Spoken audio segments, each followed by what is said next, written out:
আসসালামু আলাইকুম, কি অবস্থা? সবাই কেমন আছেন? আশা করি সব ভালো আছেন। তো আজকে সকাল সকাল একটা টিপ হলো, যাবো হচ্ছে আজকে বাড়িরহাট যাওয়ার পথে যত রাস্তার ভিউ আছে আজকে আমি আমার ভালোবাসার মানুষদের উদ্দেশ্যে এই ভিডিও দেখো। তো বলতে বলতে আমি চলে আসলাম ফেনী বনানীপাড়া আসছি। এখান থেকে মালগুলো উঠবো। তো উনি হচ্ছে আমার ফাটি বেঙ্গাই সাথে দিচ্ছে। উনি বলতেছে আমাকে চিনে। তো যাই হোক, ফাটির কথা শুনে আমার কাছে খুব ভালো লাগলো।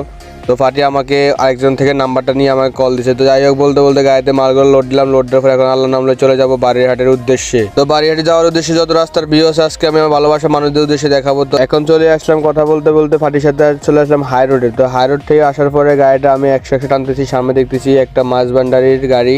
তো উনি দেখতেছি বাসের সাথে রেস খেলতেছে। তো চিন্তা করলাম আমি একটু রেস খেলি। তো দেখতেছি আমি ওনার সাথে টানতেছি, মোটামুটি ভালো টানতেছি। তো উনিও খুবই স্পিড টানতেছে, আমাকে দেখে উনি আরো জোরে টানতেছে। তো আমি তো চিন্তা করলাম আজকে ওনাকে আমি ওভারটেক করবো। তো যাই হোক, বলতে বলতে ওভারটেক করে ফেললাম।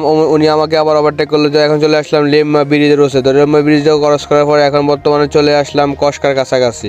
কসকা আসার পর দেখি যে এক ইউনিক মামা আর হচ্ছে যায় আমার সামনে আগে যে বাসটা ছিল ওনারা দেখছি আবার রেস খেলতেছে। তো আমি চিন্তা করলাম আমি একটু রেস খেলি। তো রেস খেলতে খেলতে বলতে মানে ইউনিক মামা ওনাকে ওভারটেক করে ফেললো। তো এখন আমিও বলতে বলতে ওভারটেক করে ফেললাম শেষ পর্যন্ত।